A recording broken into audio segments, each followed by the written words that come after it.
Please join me in welcoming to the stage Dr. Slavoj Zizek and Dr. Jordan Peterson.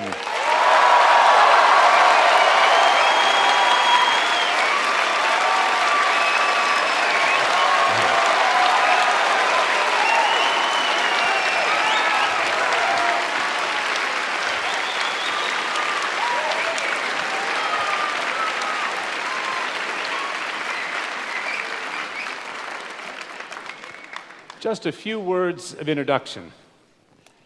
There can be few things, I think, now more urgent and necessary in an age of reactionary partisan allegiance and degraded civil discourse than real thinking about hard questions. The very premise of tonight's event is that we all participate in the life of thought, not merely opinion or prejudice, but the realm of truth, accessed through evidence and argument. But these two towering figures of different disciplines and domains share more than a commitment to thinking itself. They are both highly attuned to ideology and the mechanisms of power. And yet, they are not principally political thinkers. They are both concerned with more fundamental matters: meaning, truth, freedom. So it seems to me likely we will see tonight not only deep differences, but also surprising agreement on deep questions. Dr. Slavoj Zizek is a philosopher. He has not one, but two doctoral degrees, one in philosophy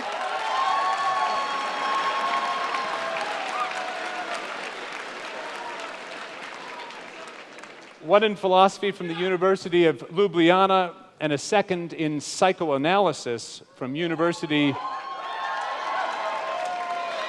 Let's hear it for psychoanalysis. From the University of Paris 8. He is now a professor at the Institute of Sociology and Philosophy at the University of Ljubljana and the director of the Birkbeck Institute for the Humanities at the University of London. He has published more than 36 books, many on the most seminal philosophers of the 19th and 20th centuries. He is a dazzling theorist with extraordinary range. A global figure for decades, he turns again and again with dialectical power to radical questions of emancipation, subjectivity, and art.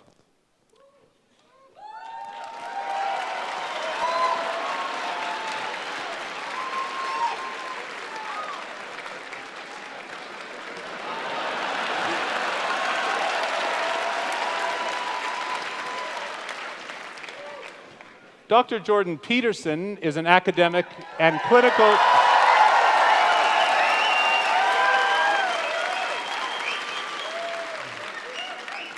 An academic and clinical psychologist. His doctorate was awarded by McGill University, and he was subsequently...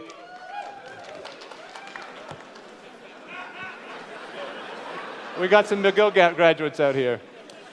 He was subsequently professor of psychology at Harvard University and then the University of Toronto, where he is today.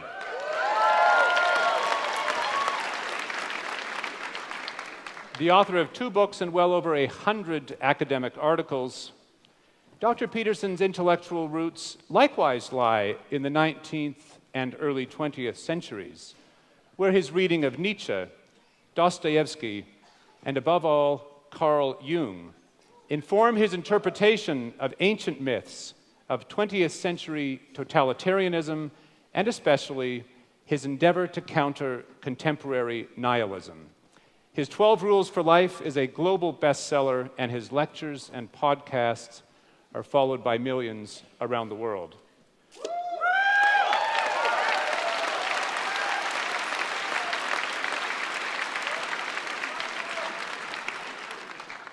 Both Dr. Zizek and Peterson transcend their titles, their disciplines, and the academy just as this debate, we hope, will transcend purely economic questions by situating those in the frame of happiness, of human flourishing itself. We're in for quite a night. A quick word about format. Each of our debaters will have 30 minutes to make a substantial opening statement, to lay out an argument. Dr. Peterson first, followed by Dr. Zizek. Each will then have, in the same order, 10 minutes to reply. I will then moderate 45 minutes or so of questions, many of which will come from you, the audience, both here in Toronto and online. With that, let's get underway. Please join me in welcoming Dr. Jordan Peterson for the first opening statement.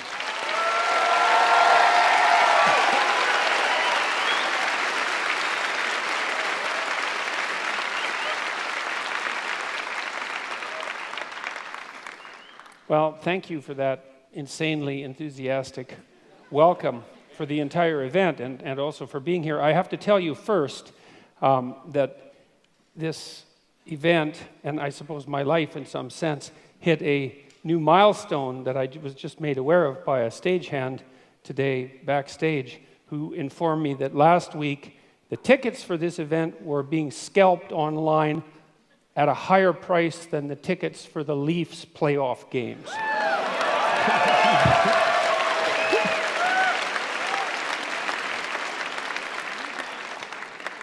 So I don't know what to make of that. All right, so how did I prepare for this? I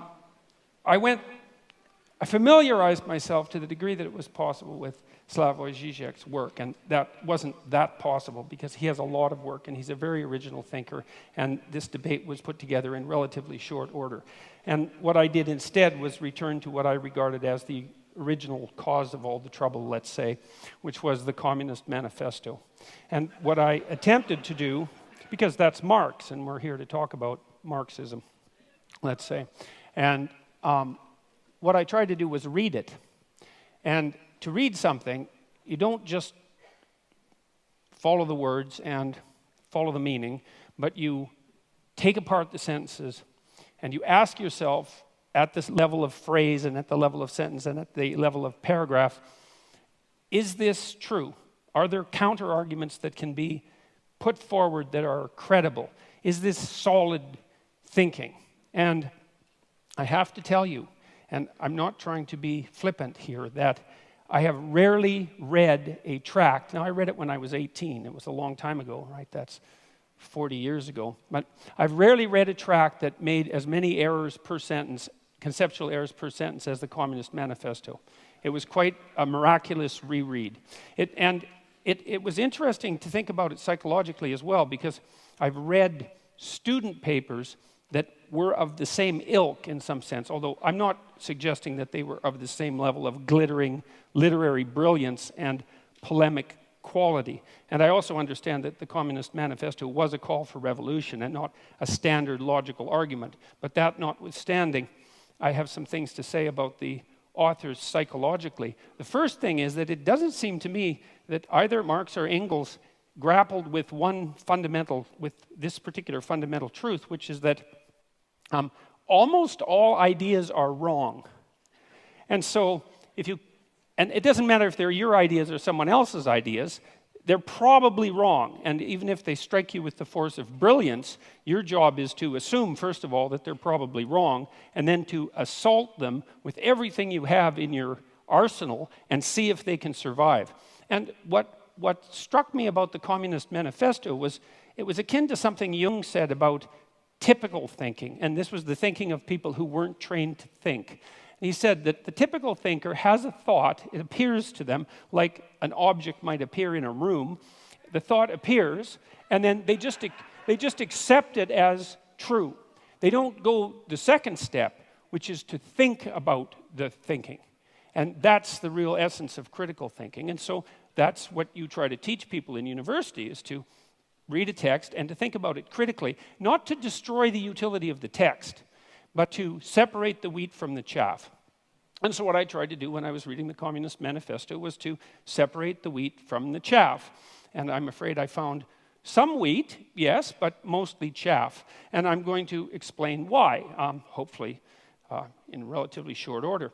So I'm going to outline 10 of the fundamental axioms of the Communist Manifesto. And so these are truths that are basically held as self-evident by the authors. And they're truths that are presented in some sense as unquestioned. And I'm going to question them and tell you why I think they're unreliable.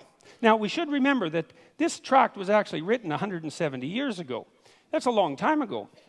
And we have learned a fair bit from since then about human nature, about society, about politics, about economics. There's lots of mysteries left to be solved, but we are slightly wiser, I presume, than we were at one point. And so you can forgive the authors to some degree for what they didn't know, but that doesn't matter given that the essence of this doctrine is still held as sacrosanct by a large proportion of academics, probably are among the most, what would you call, guilty of that particular sin. So here's proposition number 1. History is to be viewed primarily as an economic class struggle. All right, so let's think about that for a minute. First of all, the proposition there is that history is primarily to be viewed through an economic lens, and I think that's a debatable proposition because there are many other motivations that drive human beings than economics, and those have to be taken into account, especially that drive people other than economic competition, like economic cooperation, for example. And so that's a problem. The other problem is that it's actually not nearly a pessimistic enough description of the actual problem, because history, this is to give the devil his due. The idea that one of the driving forces between history is hierarchical struggle is absolutely true. But the idea that that's actually history is not true, because it's deeper than history. It's biology itself, because organisms of all sorts organize themselves into hierarchies. And one of the problems with hierarchies is that they tend to arrange themselves into a winner-take-all situation. And so, that is implicit in some sense in Marx's thinking, because of course Marx believed that in a capitalist society, capital would accumulate in the hands of fewer and fewer people. And that actually is in keeping with the nature of hierarchical organizations. Now, the problem with that isn't so much the fact of there's accuracy in the accusation that is a eternal form of motivation for struggle, but it's an underestimation of the seriousness of the problem because it attributes it to the structure of human societies rather than the deeper reality of the existence of hierarchical structures per se, which, as they also characterize the animal kingdom to a large degree, are clearly not only human constructions. And the idea that there's hierarchical competition among human beings, there's evidence for that goes back at least to the Paleolithic times. And so that's the next problem. It's that, well, this ancient problem of hierarchical structure is clearly not attributable to capitalism because it existed long in human history before capitalism existed, and then it predated human history itself. So the question then arises, why would you necessarily, at least implicitly, link the class struggle with capitalism, given that it's a far deeper problem? And now, it's also, you've got to understand that this is a deeper problem for people on the left, not just for people on the right. It is the case that hierarchical structures dispossess those people who are at the bottom, those creatures who are at the bottom, speaking, say, of animals, but those people who are at the bottom, and that is a fundamental existential problem. But the other thing that Marx didn't seem to take into account is that there are far more reasons that human beings struggle than their economic class struggle, even if you build the hierarchical idea into that, which is a more comprehensive way of thinking about it. Human beings struggle with themselves, with the malevolence that's inside themselves, with the evil that they're capable of doing, with the spiritual and psychological warfare that goes on within them. And we're also actually always at odds with nature. And this never seems to show up in Marx, and it doesn't show up in Marxism in general. It's as if nature doesn't exist. The primary conflict, as far as I'm concerned, or a primary conflict that human beings engage in, is the struggle for life in a cruel and harsh natural world. And it's as if that doesn't exist in the Marxist domain. If human beings have a problem, it's because there's a class struggle that's essentially economic. It's like, no, human beings have problems because we come into life starving and lonesome. And we have to solve that problem continually, and we make our social arrangements, at least in part, to ameliorate that, as well as to, well, upon occasion, exacerbate it. And so there's also very little understanding in the Communist Manifesto that any of the, like, say, hierarchical organizations that human beings have put together might have a positive element. And that's an absolute catastrophe, because hierarchical structures are actually necessary to solve complicated social problems. We have to organize ourselves in some manner, and you have to give the devil his due. And so it is the case that hierarchies dispossess people, and that's a big problem. That's the fundamental problem of inequality.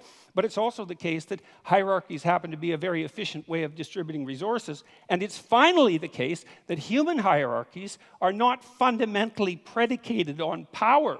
And I would say the biological, anthropological data on that are crystal clear. You don't rise to a position of authority that's reliable in a human society primarily by exploiting other people. It's a very unstable means of obtaining power. So that's a problem. Well, the people that laugh might do it that way.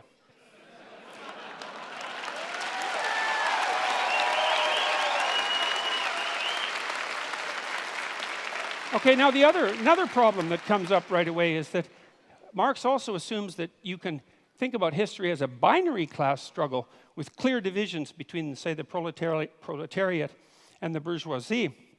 And that's actually a problem, because it's not so easy to make a firm division between who's exploiter and who's exploitee, let's say, because it's not obvious, like in the case of small shareholders, let's say, whether or not they happen to be part of the oppressed or part of the oppressor. This actually turned out to be a big problem in the Russian Revolution. And by big problem, I mean tremendously big problem. Because it turned out that you could fragment people into multiple identities, and that's a fairly easy thing to do. And you could usually find some axis along which they were part of the oppressor class. It might have been a consequence of their education, or it might have been a consequence of the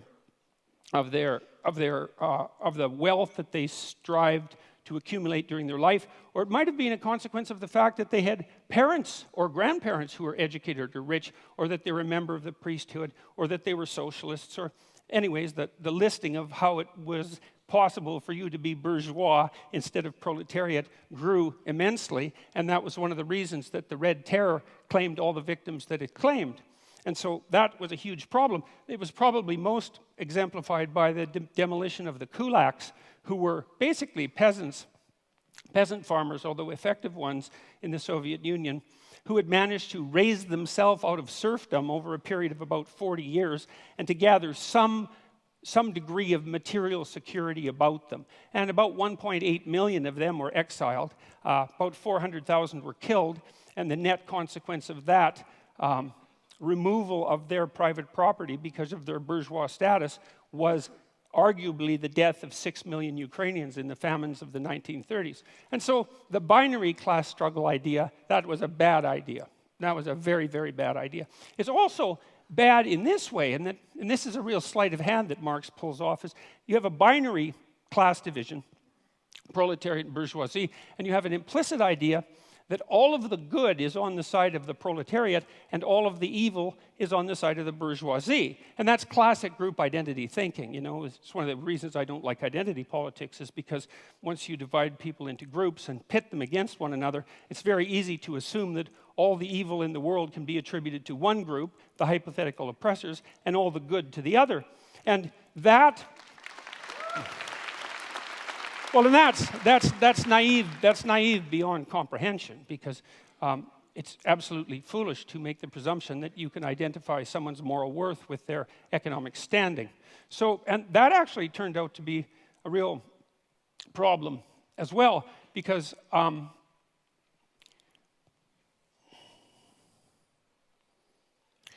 Marx also came up with this idea, which is a crazy idea as far as I can tell, that's a technical term, crazy idea, of the dictatorship of the proletariat. And that's the next idea that I really stumbled across. It was like, okay, so what's the problem? Well, the problem is the capitalists own everything. They own all the means of production, and they're oppressing everyone, and that would be all the workers. And there's going to be a race to the bottom of wages for the workers as the capitalists strive to extract more and more value from the labor of the proletariat by competing with other capitalists to drive wages downward, which, by the way, didn't happen, partly because wage earners can become scarce, and that actually drives the market value upward. But the fact that you assume a priori that all the evil can be attributed to the capitalists and all the good, the bourgeoisie, and all the good could be attributed to the proletariat meant that you could hypothesize that a dictatorship of the proletariat could come about, and that was the first stage in the communist revolution. And remember, this is a call for revolution, and not just revolution, but bloody, violent revolution, and the overthrowing of all existent social structures.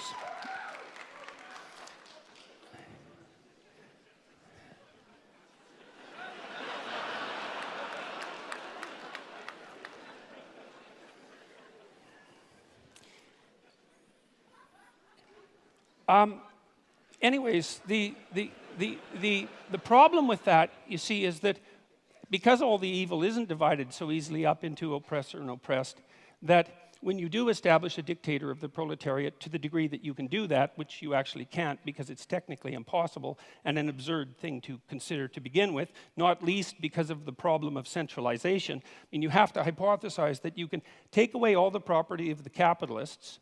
You can replace the capitalist class with a minority of proletariats. How they're going to be chosen isn't exactly clear in the Communist Manifesto.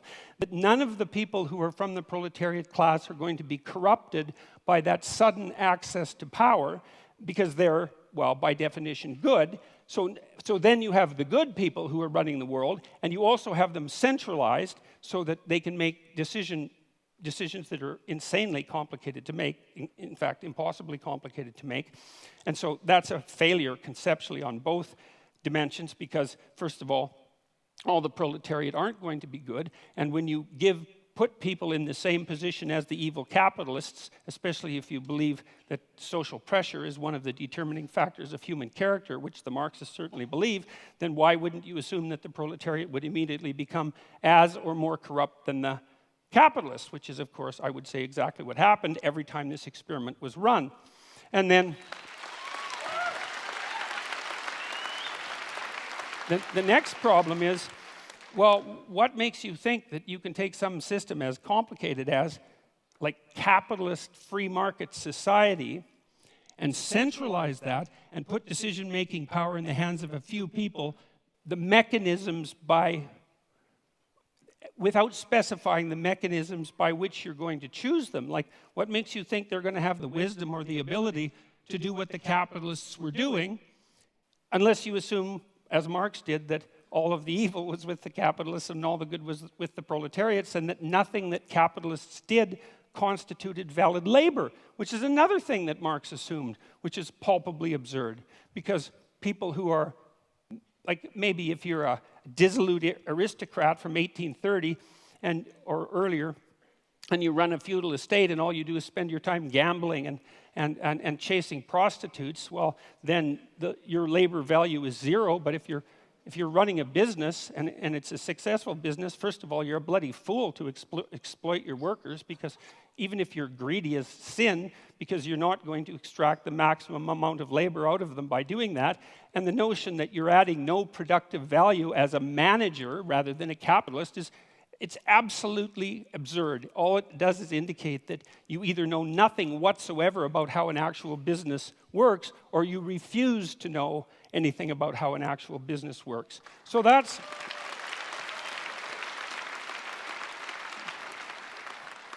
also a big problem. So then the next problem is the criticism of profit.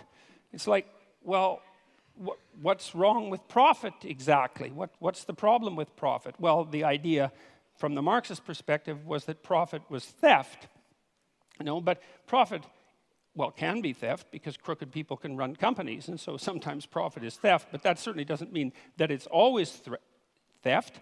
What it means, in part at least, if the capitalist is adding value to the corporation, then there's some utility and some fairness in him or her extracting the value of their abstract labor, their thought, their abstract abilities, their ability to manage the company, and to engage in proper competition and product development and efficiency and the proper treatment of the workers and all of that. And then if they can create a profit, well, then they have a little bit of security for times that aren't so good, and that seems absolutely bloody necessary as far as I'm concerned. And then the next thing is, well, how can you grow if you don't have a profit?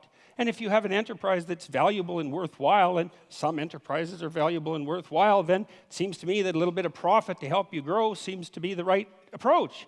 And then the other issue with profit, and you know this if you've ever run a business, is it's a really useful constraint. Like it's not enough to have a good idea. It's not enough to have a good idea and a sales and marketing plan, and then to implement that, and all of that, that's bloody difficult. Like, it's not easy to have a good idea, and it's not easy to come up with a good sales and marketing plan, and it's not easy to find customers and satisfy them. And so, if you allow profit to constitute a limitation on what it is that you might reasonably attempt, it provides a good constraint on wasted labor. And so most of the things that I've done in my life, even psychologically, that were designed to help people's psychological health, I tried to run on a for-profit basis. And the reason for what that was, apart from the fact that I'm not averse to making a profit, partly so my enterprises can grow, but was also so that there were forms of stupidity that I couldn't engage in because I would be punished by the market enough to eradicate the enterprise. And so...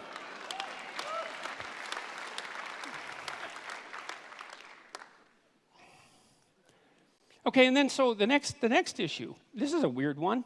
So Marx and Engels also assume that this dictatorship of the proletariat, which involves absurd centralization, the overwhelming probability of corruption, and impossible computation, as the proletariat now try to rationally compute the manner in which an entire market economy could run, which cannot be done because it's far too complicated for anybody to think through. The next theory is that somehow the proletariat dictatorship would become magically hyperproductive. And there's actually no theory at all about how that's going to happen. And so I had to infer the theory, and the theory seems to be that once you eradicate the bourgeoisie, because they're evil, and you get rid of their private property, and you eradicate the profit motive, then all of a sudden, magically, the small percentage of the proletariat who now run the society determine how they can make their productive enterprises productive enough so they become hyperproductive. Now, and they need to become hyperproductive for the last error to be logically coherent in relationship to the Marxist theory, which is that at some point the proletariat, the dictatorship of the proletariat, will become so hyperproductive that there'll be enough material goods for everyone across all dimensions. And when that happens, then what people will do is spontaneously engage in meaningful creative labor, which is what they had been alienated from in the capitalist horror show, and the utopia will be magically ushered in. But there's no indication about how that hyperproductivity is going to come about, and there's also no understanding that, well, that isn't the utopia that is going to suit everyone, because there are great differences between people. And some people are going to find what they want in love, and some are going to find it in social being, and some are going to find it in conflict and competition, and some are going to find it in creativity, as Marx pointed out. But the notion that will necessarily be the end goal for the utopian state is preposterous. And then there's the Dostoevskian observation too, which is one not to be taken lightly, which is, well, what sort of shallow conception of people do you have that makes you think that if you gave people enough bread and cake, in the Dostoevskian terms, and nothing to do with except to busy themselves with the continuity of the species, that they would all of a sudden become peaceful and heavenly. Dostoevsky's idea was that, we were built for trouble. And if we were ever handed everything we needed on a silver platter, the first thing we would do is engage in some form of creative destruction, just so something unexpected could happen, just so we could have the adventure of our lives. And I think there's something to be said for that.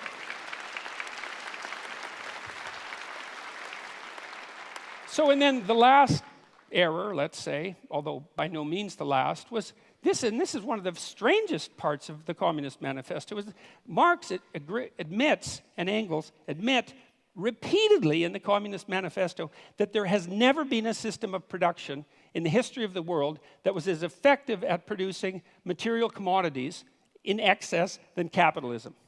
Like that's extensively documented in the Communist Manifesto. And so if your proposition is, look, we got to get as much material security for everyone as possible, as fast as we can, and capitalism already seems to be doing that at a rate that's unparalleled in human history, wouldn't the logical thing be just to let the damn system play itself out? I mean, unless you're assuming that the evil capitalists are just going to take all of the flat screen televisions and put them in one big room and not let anyone else have one. The logical assumption is that, well, you're already on a road that's supposed to produce the proper material productivity. And so, well, that's 10 reasons, as far as I can tell. And so what I saw in that the Communist Manifesto is like seriously flawed in virtually every way it could possibly be flawed, and also all in evidence that Marx was the kind of narcissistic thinker who could think. He was a very intelligent person, and so was Engels. But what he thought when he thought was that what he thought was correct. And he never went the second stage, which is, well, wait a second. How could all of this go terribly wrong?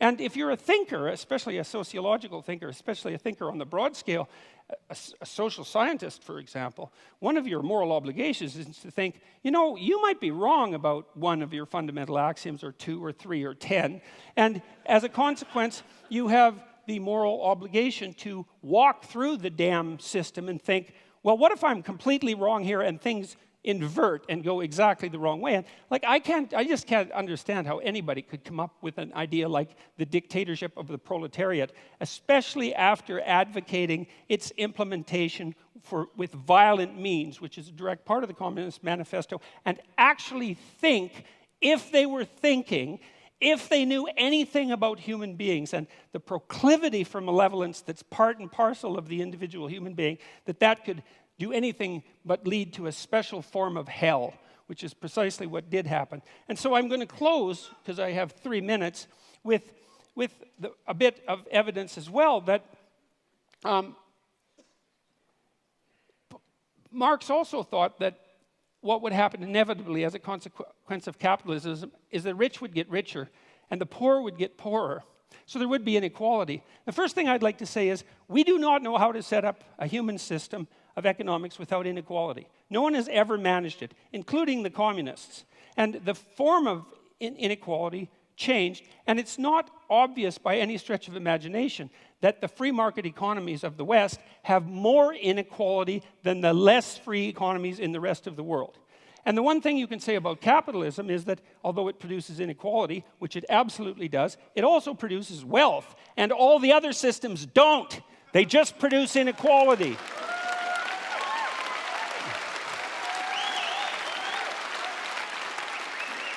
So here's a few stats. Here's a few free market stats, okay?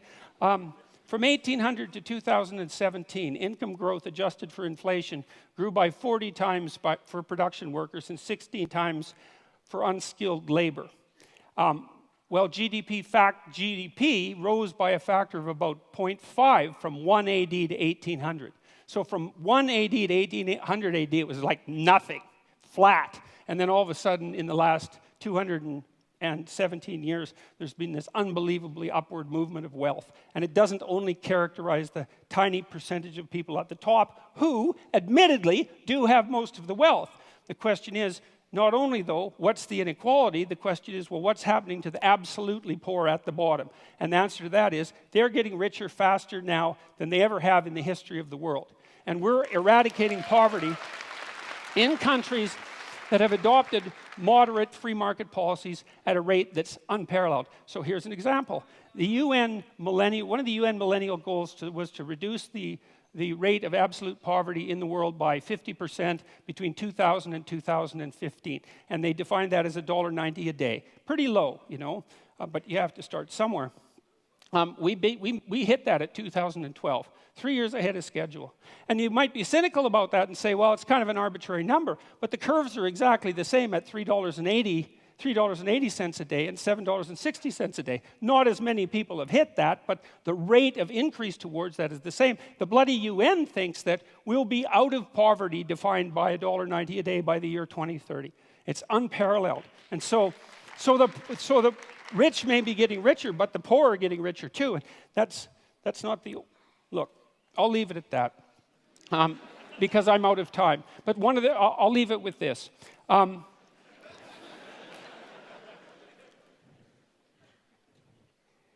The poor are not getting poorer under capitalism. The poor are getting richer under capitalism by a large margin. And I'll leave you with one statistic, which is that now in Africa, the child mortality rate in Africa now is the same as the child mortality rate was in Europe in 1952. And so that's happened within the span of one lifetime. And so if you're for the poor, if you're actually concerned that the poorest people in the world rise above their starvation levels, then all the evidence suggests that the best way to do that is to implement something approximating a free market economy. And so, thank you very much.